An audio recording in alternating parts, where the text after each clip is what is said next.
L-eks ministri Chris Fern u Edward Cicluna tpoġġew taħt qatt ta' akkuża brabta mal-konċessjoni ta' 3 sptarijiet lil Vitals u eventwalment lil Stewart Healthcare.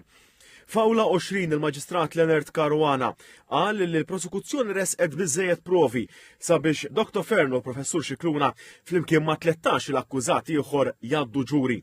Huma tresqu l-qorti b'sensiela ta' akkużi fuq rakkomandazzjoni tal-inkjesta mal-Maġistrat Gabriel Lavella. Huma qed jiġu akkużati bi frodi ta' aktar minn 5,000 euro u li jagħmlu qlieħ fraudalenti. Chris Fern, Edward Cicluna, l-eks segretarji permanenti Alfred Camilleri u Joseph Rapa, is-segretarju permanenti Ronald Mizzi, l-avukat Deborah Chappell qed jiġu akkużati wkoll b'miżappropriazzjoni ta' fondi.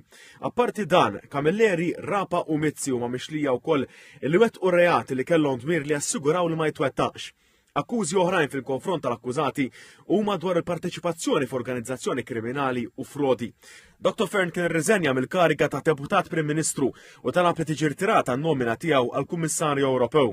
Fl-istess seduta l-Maġistrat Leonard Caruana rrevoka ordni ta' sekwestru u ħareġ ordni temporani ta' friżar fil-konfront ta' Kenneth Deguara, Deborah Chappell u DF Advocates. Ma ntlaqatx it-talba wkoll sabiex titneħħa ordni ta' friżar ta' 20 miljun euro fil-konfront ta' Kevin Deguara u Giancarlo Farrugia. Il-qorti imponiet fuq l-akkużati wkoll għatta kundizzjonijiet, fosthom garanzija personali ta' 10,000 euro u li għaddu l-qorti n-numru tal-mobile u l-email. Il-Maġistrat Caruana qafża l-15 l-akkużat li kellu qudiemu sabiex jaraw li jkun disponibbli dejjem għal dak li kollha bżonn il-prosekuzzjoni f'dan il-każ. Seduta separata li seħħet aktar kmieni qudiem il-Maġistrat Leonard Caruana, negozjant Taljan Giuseppe Damizio Mozzarella tpoġġa wkoll taħt ta' akkuża.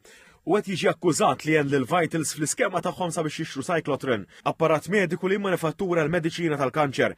L-istess instab fil-konfront tal-avukat mill-Pakistan Wasai Bhatti li qed jiġi mixli kemm fil-kapaċità personali tiegħu kif ukoll bħala rappreżentant ta' Equator u Spring Healthcare Services. Bhatti qed jiġi akkużat li faċilita pagamenti ta' tixħim lill-eks Prim Ministru Joseph Muscat, l-eks Ministru Konrad Mizzi u lill-eks Chief of Staff Keith Kembry. Wara s-seduta tal-4 filgħodu l-akkużati kollha se jkun jistgħu jgħaddu ġuri għajra l-kumpanija Shakka Grill li l-akkużi kontrija twaqqgħu fil-bidu tal-proċeduri.